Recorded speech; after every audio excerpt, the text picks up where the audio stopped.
तीन सवाल मैं इस पैनल के सामने रखना चाहूंगा। पहला सवाल, क्योंकि आमतौर पर दो एजेंसियों पर तृणमूल कांग्रेस का सबसे बड़ा सवाल है, एक तो इलेक्शन कमीशन और दूसरा ईडी, और जिसको लेकर आज सुप्रीम कोर्ट ने भी टिप्पणी की है।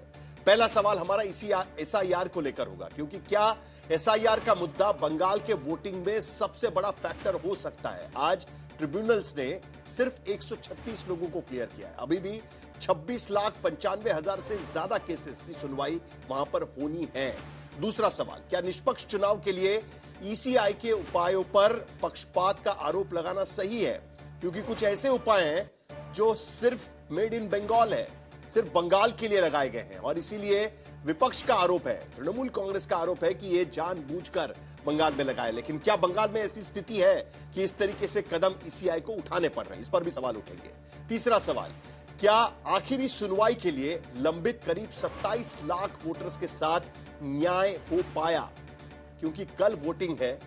26,95,236 लोगों की सुनवाई होनी थी, अब तक सिर्फ 136 क्लियर हो पाए हैं और कल वो वोट डाल पाएंगे। बाकी वोटर्स का क्या होगा, यह भी एक सबसे बड़ा सवाल होगा, क्योंकि चुनाव एक सबसे बड़ा त्योहार होता है लोकतंत्र का, और ऐसे में 26,95,230 वोटर्स इस चुनाव से बाहर रहेंगे। यह बात भी इस बात की सच्चाई है। लेकिन स्वयं प्रकाश पुरोहित, शुरुआत आज मुझे आपसे करनी है, क्योंकि एक बड़ा सवाल सुप्रीम कोर्ट ने आज उठाया। जो लोकतंत्र की बात आप लोग कर रहे हैं वही सुप्रीम कोर्ट ने भी उठाया, और किस बारे में, तो आईपैक पर जो ईडी की रेड हुई थी, पश्चिम बंगाल की मुख्यमंत्री वहां पर पहुंच गई थी, और सुप्रीम कोर्ट ने आज सवाल उठाया कि लोकतंत्र खतरे में पड़ जाएगा, सिस्टम को खतरे में डाल दिया आपकी मुख्यमंत्री ने। केंद्र और राज्य के बीच का यह सवाल नहीं है, और इससे लोकतंत्र खतरे में पड़ सकता है। उन्होंने यह भी याद दिलाया कि जुडिशियल अधिकारियों को भी बंधक बना लिया गया था, और इसीलिए नहीं देखिए, के एक दिन पहले सुप्रीम कोर्ट की यह टिप्पणी आपके लिए कितनी मुश्किल हो सकती है? नहीं देखिए, सुप्रीम कोर्ट हो चाहे या सुप्रीम कोर्ट की जो टिप्पणी है, आप सुप्रीम कोर्ट ने जो सवाल उठाया फेडरल स्ट्रक्चर का, बहुत महत्वपूर्ण सवाल है। फेडरल स्ट्रक्चर को बचाने की सबसे महत्वपूर्ण जिम्मेदारी केंद्र में बैठी जो नरेंद्र मोदी की सरकार है, भारतीय जनता पार्टी की सरकार है, एनडीए की सरकार है, उनकी बनती है। सबसे पहले उनकी बनती है कि आपको निष्पक्ष तरीके से, जहां पर आपकी सत्ता है वहां पर ईडी सीबीआई का प्रयोग कैसे करते हैं। आप भ्रष्टाचार के मुद्दों की बात करते हैं, सबसे ज्यादा भ्रष्टाचारी तो भारतीय जनता पार्टी के नेता लोग हैं। हेमंत बिस्व शर्मा, अजीत पवार जी चले गए, जिनका नाम प्रधानमंत्री जी ने स्वयं रखा था, शुभेंदु अधिकारी, कितने नेताओं का नाम लूं मैं। पहले तो आप मुझे इस बात पर प्रतिक्रिया दे दीजिएगा स्वयं प्रकाश पुरोहित, जो सुप्रीम कोर्ट ने आज कहा है उस पर प्रतिक्रिया दे दीजिएगा। मुद्दा किस बात को लेकर था कि ममता बनर्जी ने, जो आईपैक पर रेड हो रही थी उस वक्त जाके मुख्यमंत्री वहां पर खड़ी हो गई, और ईडी का आरोप था कि जो सबूत थे, जो कंप्यूटर के हार्ड डिस्क या बाकी सारी चीजें थी, वो लेकर वो चली गई वहां से। अब सुप्रीम कोर्ट ये सवाल उठा रहा है कि क्या ये ठीक है, ये गलत है, वो कह रहा है ये लोकतंत्र पर हमला है। फैसला दिया है, नहीं सुप्रीम कोर्ट की टिप्पणी आई है, कोई फैसला नहीं आया है, अगली सुनवाई पर टाला जा रहा है। मगर क्या मुझे बताइए, ईडी का जिस तरह से एक रवैया है विपक्षी नेताओं पर, वो क्या सही है? क्या 800 से ज्यादा तृणमूल कांग्रेस के कार्यकर्ता कर्मियों की लिस्ट दी गई है, उनको भी अभी घेरे में डाल दिया गया है। नरेंद्र मोदी और अमित शाह की सरकार ने पश्चिम बंगाल, लेकिन वोटिंग से एक दिन पहले इस तरीके की टिप्पणी आपके लिए भारी नहीं पड़ेगी।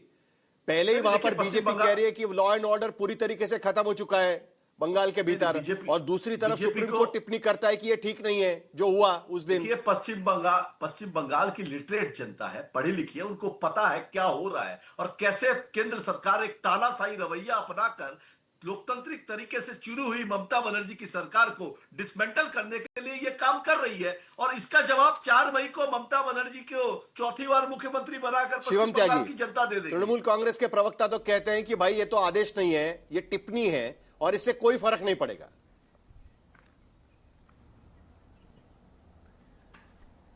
देखिए, मैं एक चीज कहना चाहता हूं साहिल जी, तृणमूल कांग्रेस को कब और कहां और कैसे फर्क पड़ा, क्या आप मुझे एक चीज बताइए। आज तक उनको कभी फर्क पड़ा हो तो कोई ऐसा आपको इंसिडेंट याद आता हो तो आप मुझे एक चीज बताइए। 2016 में जब चुनाव हुआ तो हिंसा हुई नादिया में, मुर्शिदाबाद में, नॉर्थ 24 परगना में 12 से ज्यादा लोगों की जान चली गई, अप्रॉक्सीमेटली 122 घायल हुए, 3000 से ज्यादा लोग जो है पलायन कर गए। 2019 में 300 से ज़्यादा लोग घायल हुए, 10,000 से ज़्यादा लोग पलायन कर गए, और इसके अलावा जो है करीब 70 के आसपास जो लोग हैं उनको घर छोड़ के दूसरी जगह विस्थापित होना पड़ा, करीब 7 से ज़्यादा लोगों के जान गए। उसके बाद फिर विधानसभा चुनाव हुए 2021 में, उसमें भी यही हाल हुआ। इनको फर्क पड़ा क्या आज तक? क्यों बंगाल में ही 700 सीएपीएफ की कंपनीज भेजनी पड़ रही हैं? क्या उत्तर प्रदेश में चुनाव नहीं होता, दिल्ली में चुनाव नहीं होता, पंजाब में चुनाव नहीं होता, मध्य प्रदेश में चुनाव नहीं होता, राजस्थान में चुनाव नहीं होता? कहां चुनाव नहीं होता भाई इस देश में? एक राज्य का यह हाल कर दिया आपने जहां हम कभी सरकार में आए ही नहीं, कि वहां चुनाव नहीं हो पा रहे हैं। ये इस देश के लिए और ममता बनर्जी के लिए अपने आप में टीएमसी पर कलंक है कि जिस राज्य में आप इतने लंबे समय से सत्ता में हैं, वहां आप चुनाव नहीं होने दे रहे। भारतीय जनता जवाब दीजिए। बिना चुनाव के, भारतीय बिना चुनाव के आपके झंडा नहीं लगने देंगे। बिना चुनाव के आप 3 से 77 पर पहुंच गए। क्या बात कर रहे हो शिवम भाई? साहिल जी, आप चाहते हैं कि पहले कमेंट में मैं उनके बीच में चिल्लाना शुरू कर दूं? आपके एमपी जीत करके स्वयं प्रकाश जी बीच में नहीं, उनको अपनी बात रखने दीजिएगा, उनका ओपनिंग रिमार्क हो जाने दीजिए प्लीज। नहीं प्लीज स्वयं प्रकाश जी, उनका ओपनिंग रिमार्क हो जाने दीजिए ना, आपको जवाब का मौका मिलेगा, रिबेटल आपको भी मौका मिलेगा। शिवम त्यागी, थैंक यू। अगर चुनाव के बाद 10,000 लोग राज्य छोड़कर चले जाएं और आप इसको कहते हैं कि बहुत शांति से चुनाव हुआ, तो माफ कीजिए भाई, आप कहीं किसी और दुनिया में हैं। अगर चुनाव के बाद पिछले 3 विधानसभा चुनाव से, लोकसभा चुनाव से एक भी चुनाव जो है शांतिपूर्ण तरीके से नहीं हो सका, पोस्ट पोल हिंसा को नहीं रोका गया, हालात इतने खराब हो गए, लोगों की जान गई, केसेस को सीबीआई जांच कर रहा है, तो माफ कीजिए, फिर आपको अगर यह लगता है कि यह शांतिपूर्ण चुनाव है तो भगवान ही मालिक है आपका। फिर आप एक काम करिए कि अभी कुछ दिनों बाद उत्तर प्रदेश में चुनाव आएंगे, वहां पर आके देखिए, दिल्ली देखिए, तमाम जगह देखिए चुनाव कैसे होते हैं। अरे लड़ाई सामने विचारधारा की लड़ाई है, लोगों को मार दोगे। वो ये कह रहे हैं चुनाव तो होता है बंगाल के भीतर, लेकिन लेवल प्लेइंग फील्ड नहीं होने का आरोप जो आप लगा रहे हैं वो दरअसल विपक्ष को, यानी बंगाल के भीतर जो विपक्ष है उसको लगाना चाहिए। लेवल प्लेइंग फील्ड उनको नहीं मिलता है चुनाव लड़ने। मैं आपको एक नहीं, ये चुनाव बिना लड़े अभी तक इनकी 3 सीटों से 77 तक पहुंचे, बिना चुनाव में जनता के वोटों के। इनका बोलने का मतलब है चुनाव नहीं हुआ, जनता ने इनको नकार दिया, सच्चाई ये है। और अभी भारतीय जनता पार्टी बौखला गई है क्योंकि इनकी बैसाखी पर चल रहे हैं। ये 240 नंबर से इनके पास केंद्र में, और ये बंगाल को जीतने का एक सुकूबा छोड़ रहे हैं। धरातल पर इनके पास में बूथ में बैठने के लोग नहीं है। सुनिए, झाड़ग्राम, गोपी बल्लभपुर, निताई, ये सब गांवों में दोपहर में 11 बजे के बाद में लोग निकला नहीं करते थे वामपंथी शासन में। ये भूल जाते हैं माओवादियों का इतिहास, उसको ममता बनर्जी ने खत्म किया। जिस इलाके में नरेंद्र मोदी ने मूड़ी खाई है ना, जहां पे डेवलपमेंट की बात हो रही है, वहां पर जो पिच रेडी है वो ममता बंदोपाध्याय की हुई है। मगर ममता बनर्जी और ममता बंदोपाध्याय के टाइटल में लॉजिकल डिस्क्रिपेंसी खोजने वाले शिवम त्यागी या भारतीय जनता पार्टी के नेताओं को यह नहीं पता चलता है कि 27 लाख लोगों के नाम लॉजिकल डिस्क्रिपेंसी के नाम पर उन्हें वोट देने के अधिकार से छीन लिया गया। चुनाव आयोग वाले मुद्दे पर मुझे आना है। सुप्रीम कोर्ट ने कभी इस पर नहीं कहा, लेकिन अभी तक आपने इस बात का जवाब नहीं दिया। जो बात हम नीचे चला रहे हैं, सुप्रीम कोर्ट की टिप्पणी से क्या आपको फर्क पड़ेगा, इसका जवाब अभी तक आपने स्वयं प्रकाश जी नहीं दिया हुआ है। वो लॉजिकल डिस्क्रिपेंसी पे मैं आऊंगा क्योंकि वो भी आज की बड़ी खबर है। सुप्रीम कोर्ट की टिप्पणी सुनिए, सुप्रीम कोर्ट की टिप्पणी बहुत हुई है। सुप्रीम कोर्ट के फैसलों पर चुनाव नहीं होता है, चुनाव जनता देती है अपने मुद्दों पर। शिवम त्यागी आपका जवाब, उसके बाद प्रोफेसर रविकांत के पास चलेंगे। जी ठीक है, थैंक यू। 16 जिलों की 159 सीटों पर अभी चुनाव है पहले चरण में। प्लीज बीच में मत बोलिए। आदरणीय प्रधानमंत्री जी के नेतृत्व में मैं सिर्फ बंगाल की जनता से, प्लीज आप इनको रोक दीजिए। 152 रुक जाइए, इनको रोक दीजिए प्लीज। आप बीच में क्यों बोले जा रहे हैं? अच्छा समझ में आ गया, चलिए 152 समझ में आ गया, करेक्शन हो गया, करेक्शन हो गया, करेक्शन हो गया, करेक्शन हो गया। शिवम त्यागी प्लीज, स्वयं प्रकाश प्लीज, प्लीज प्लीज स्वयं प्रकाश जी, शिवम त्यागी 152 सीटों पर चुनाव है। आदरणीय प्रधानमंत्री जी के नेतृत्व में मैं बंगाल की जनता से यही आह्वान करना चाहता हूं, अगर अपने त्योहार शांति से मनाने हैं तो आदरणीय प्रधानमंत्री जी के नेतृत्व में भाजपा को वोट दीजिए। अगर घुसपैठियों को भगाना है तो भारतीय जनता पार्टी को वोट दीजिए। अगर शांति चाहिए तो भारतीय जनता पार्टी को वोट दीजिए। अगर चुनाव शांति से निपटे और उसके बाद भी सुकून रहे और कोई गुंडा आपके घर में आकर आपको परेशान ना कर पाए तो भारतीय जनता पार्टी को वोट दीजिए। आपने लेफ्ट को भी जांचा, आपने कांग्रेस को भी जांचा, आपने टीएमसी को भी जांचा। ये भारतीय जनता पार्टी आदरणीय प्रधानमंत्री जी के नेतृत्व में एक बार मौका देकर देखिए किस तरीके से ये गुंडे, कवाली, ये गैंगस्टर्स, ये घुसपैठिए या तो सरेंडर करेंगे या जेल जाएंगे। मैं एक चीज और कहना चाहता हूं, यहां पर सिर्फ इतनी सी बात है, ये कैसे टिप्पणी करेंगे सुप्रीम कोर्ट की बात पर? 7 जुडिशियल अधिकारियों को, जिसमें से 4 महिलाएं हैं, दिन के उजाले में आप बंधक बना ले रहे हो। जिस राज्य में जजेस बंधक बन जा रहे हो, वहां जनता का क्या हाल होता होगा?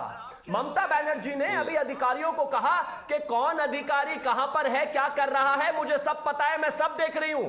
किसको धमका रहे हो? वो इसके 26 अलावा लाख अभिषेक बनर्जी ने कहा आदरणीय गृह मंत्री जी को कि अगर 10 सेकंड और दे दीजिए, उस पर 26 लाख पर भी आऊंगा। आदरणीय गृह मंत्री जी को कहा कि अगर हिम्मत है, एक बाप के बेटे हैं, तो बंगाल में 4 तारीख की दोपहर 12 बजे तक रुक कर दिखाइएगा। किसको धमका रहे हो भाई? घुसपैठियों को तो आई लव यू है, और देश के जो गृह मंत्री हैं उनको धमका रहे हो। भाजपा वहीं रहने वाली है। गृह मंत्री जी 4 ठीक है तारीख को प्रोफेसर भी वहीं रविकांत, रहने वाले हैं। आपने दोनों की भाजपा सुनी का है। एक कार्यकर्ता आज वहीं की रहने स्थिति वाला है और में अब दो सरकार चीज पर बनाने आपकी वाले जल्दी से मुझे टिप्पणी चाहिए। कांग्रेस पार्टी की टिप्पणी इस पर बहुत जरूरी है। लेवल प्लेइंग फील्ड किसके लिए नहीं है, बीजेपी के लिए या टीएमसी के लिए? नंबर 1। नंबर 2, ईडी की रेड पर आखिरकार आज सुप्रीम कोर्ट की टिप्पणी, ये क्या बताती है? देखिए साहिल जी, पहली बात तो ये है कि चुनाव आयोग की भूमिका कोई पहले चुनाव में संदेहास्पद नहीं है। बिहार के चुनाव में या इसके पहले लोकसभा के चुनाव में बार बार इस देश के तमाम लोगों ने, तमाम बुद्धिजीवियों ने और तमाम पार्टियों ने इस बात को बार बार रेखांकित किया कि चुनाव आयोग की भूमिका एक तरह से ठीक नहीं है, निष्पक्ष नहीं है। अभी सूरत से साहब स्पेशल ट्रेन चलाई जा रही है, तमाम जगह से लोगों को लाया जा रहा है। क्या ये मॉडल कोड ऑफ कंडक्ट का वायलेशन नहीं है? प्रधानमंत्री जी की भाषा क्या रही है, गृह मंत्री जी की भाषा क्या रही है, आज ही इस चुनाव में ही नहीं, इसके पहले के चुनावों में। लेकिन रविकांत जी, मैं आपसे इस पर एक पूछना चाहता हूं, एक बात मैं पूछना चाहता हूं। आपको भी पता है कि बंगाल के कई सारे लोग बाहरी राज्यों में काम करते हैं, मुंबई में करते हैं, सूरत में करते हैं, देश के अलग अलग हिस्सों में काम करते हैं। अगर उन्हें वोटिंग देने के लिए अगर वापस बंगाल जाना है तो क्या नहीं जाना चाहिए? और जब मैं बंगाल गया था तब देखा कि पहले से ही लोग वहां पर आकर बैठे हुए हैं वोट करने के लिए।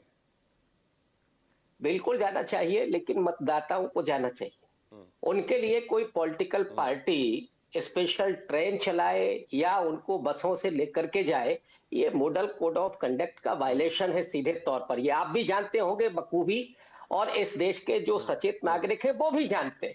लेकिन भारतीय जनता पार्टी का न कोई सिद्धांत है, और चुनाव आयोग पार्टी की तरह एक काम कर रहा है। कौन कह सकता है कि साहब चुनाव आयोग निष्पक्ष है?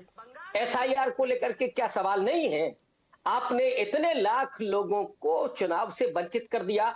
ये कैसे हो रहा है कि जब एसआईआर की प्रक्रिया पूरी नहीं है और आप चुनाव की तारीखों का ऐलान कर, वो ट्वीट अभी लोग भूले नहीं होंगे अमित मालवीय का, जहां तारीख है पहले अमित मालवीय बता देते हैं, चुनाव आयोग तारीख बाद में देता है।